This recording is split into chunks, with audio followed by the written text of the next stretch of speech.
Los NPCs a día de hoy ya pertenecen a la cultura general. Nos hemos encontrado con seres verdaderamente únicos y que nos han hecho vivir momentos míticos. Por ejemplo, la frase de yo solía ser un aventurero como tú, pero un día me hirieron en la rodilla con una flecha. Ha trascendido más allá del videojuego de Skyrim y se volvió un meme por sí mismo en la cultura de esta industria.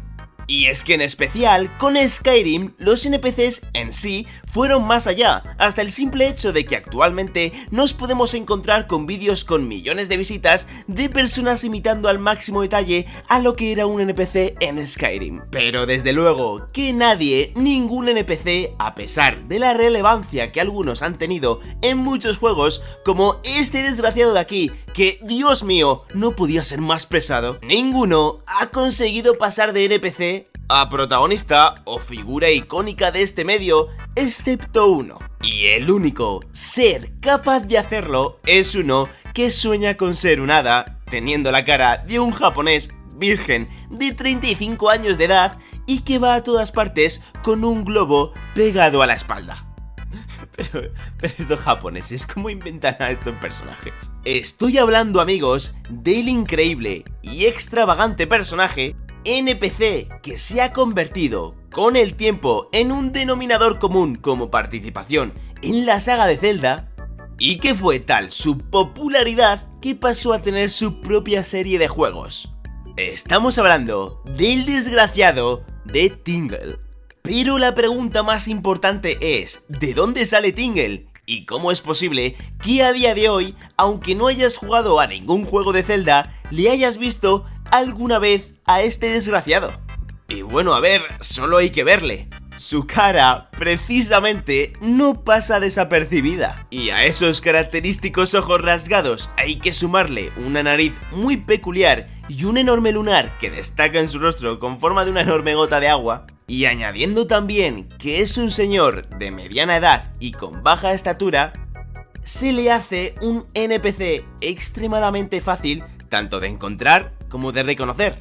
Y lo peor de todo es que Tingle hace su primera aparición en el juego de Zelda más oscuro y serio de la saga. Y obviamente, gente, estoy hablando de Zelda Majora's Mask.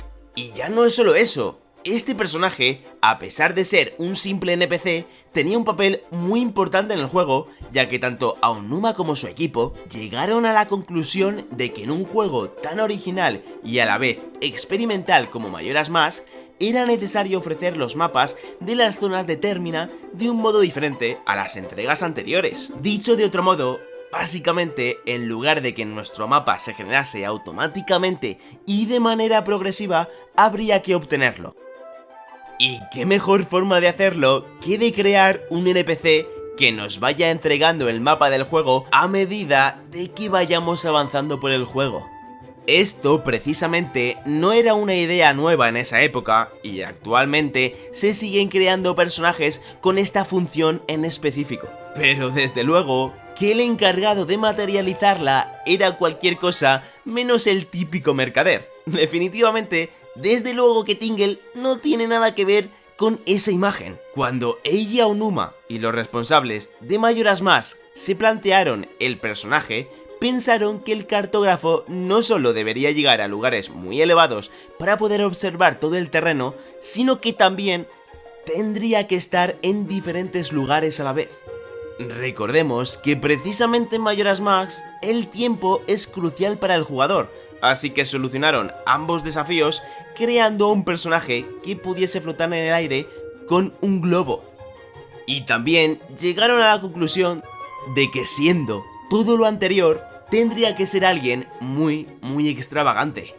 Lo que, eso sí, ninguno sospechó, quizás, es que se había creado un nuevo personaje que no solo acabará regresando en prácticamente todas las nuevas entregas de The Legend of Zelda, sino que hasta protagonizará sus propios videojuegos. En todas las sagas de videojuegos, siempre hay una serie de conceptos recurrentes e ideas que quedan establecidas de una entrega a otra. Por ejemplo, en Final Fantasy tenemos a los chocobos, en Sonic tenemos al mítico escenario de Green Hill que aparece en todas las entregas. Y en Mario Bros. Está que la princesa Peach sea secuestrada en todos los juegos. Bowser, compañero, ya es hora de ir aceptando de que Peach no te quiere, ¿no? Peaches, peaches, peaches, peaches, peaches, peaches, peaches, peaches, peaches, peaches. Ah, oh, yeah. Oh. Definitivamente no tiene arreglo. Y precisamente en Zelda esto no iba a ser diferente. A pesar de que todas sus historias transcurren en tiempos y épocas diferentes de una cronología bastante inmensa, siempre hay figuras como Impa o el gran árbol Deku, que son dos piezas muy recurrentes dentro de los acontecimientos. Pero el caso de Tingle en la saga de Zelda es realmente increíble.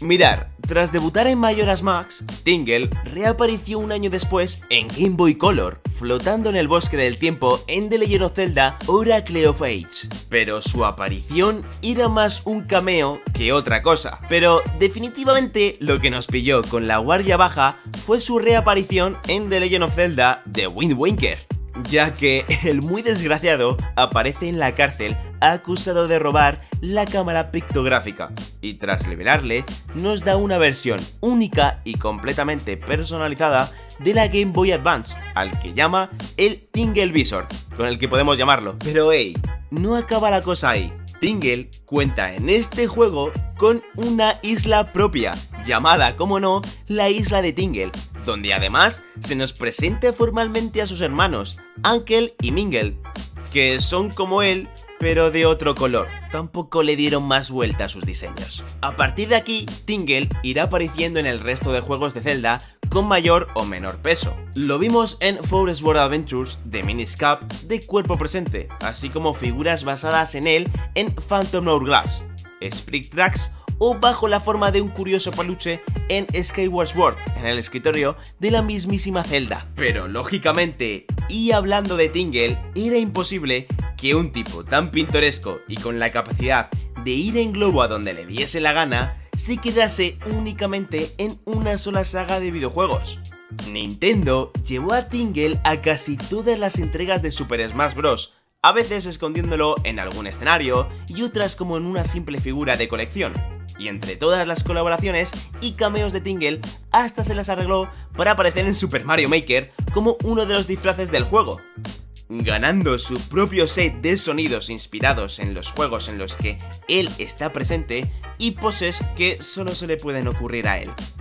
Pero llegó un día en el que una mente prodigiosa en Nintendo consiguió sumar 2 más 2 y llegó a la conclusión de que sería una muy buena idea crear una saga de videojuegos donde el propio Tingle sea el protagonista.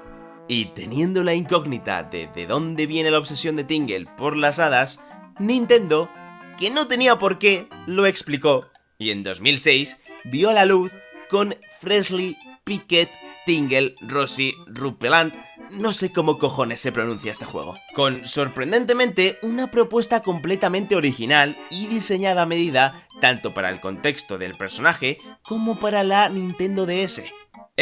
Y no queda aquí la cosa. Con el tiempo, Tingle protagonizaría hasta 2 juegos más, y no mucho tiempo después llegaría a Nintendo DS Tingle Balloon Fights DS, que, como se adivina por su nombre, es una versión especial con divertidos cambios y mucho contenido original del clásico de la NES, protagonizado, obviamente, por Tingle, y que además, ¿pa' qué mentir?, le queda a este juego como anillo al dedo al desgraciado este. Y por último llegaría Rimpenet Tingle Balloon Trip of Love. Por favor, que le pongan unos nombres un poco más cortos. Que es básicamente una aventura que sustituye la codicia por las rupias por la desesperación de un señor de 35 años, virgen, por encontrar el amor. Y estos juegos, pese a que no eran nada destacables en sí mismos, el gran plan era darle nuevas salidas y temáticas originales del mismo modo que ya pasó con WarioWare o Super Princess Peach. De hecho, en algún momento hubo planes para que los juegos de Tingle fuesen una saga propia a lo Luigi's Mansion, y se comenzó a desarrollar una tercera entrega en la que se sustituiría la codicia por las rupias o la búsqueda del amor por una temática de terror. Pero sí, Sí, señores, fue descartada, y una pena muy grande porque ese juego sí que prometía. Y el caso es que aunque no se ha vuelto a desarrollar un nuevo juego protagonizado por Tingle, sigue apareciendo en nuevas entregas de The Legend of Zelda. Y de hecho su última aparición ha sido tanto en Zelda Breath of the Wild y en Zelda Tears of the Kingdom, como un traje para Link y que le hace verse igualito al propio desgraciado de Tingle. Además que ojito, que no es mal traje, ya que te subía la velocidad nocturna. Y bueno, también en base a estos trajes se han hecho bastantes cosplays, que son un poco desagradables.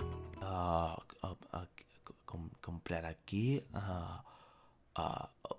¿Cómo que 97 euros? ¿Cómo que 97 euros? ¿Pero cómo cuesta 97 euros esto? La pregunta hasta esta parte del vídeo es si volveremos a ver a este extravagante y desgraciado personaje como protagonista en un juego o como NPC en siguientes entregas de The Legend of Zelda.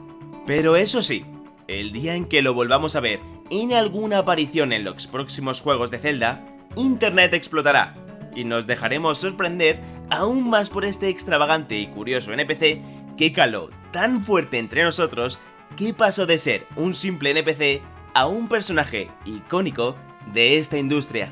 Y hasta aquí el vídeo de la historia de un NPC con un traje verde y ridículo que recorre el mundo en un globo y que se hizo un hueco casi sin quererlo en esta industria en la que destacar siendo un papel tan secundario no es nada sencillo. Y bueno, mi gente, hasta aquí finaliza este vídeo. Espero que os haya gustado y si ha sido así, y si queréis que Tingle vuelva a aparecer nuevamente, dejarme ese like o suscripción y dejar la opinión que tengáis en comentarios. Con esto y más, me despido por hoy y nos vemos nuevamente con mucho más. Hasta la próxima, familia.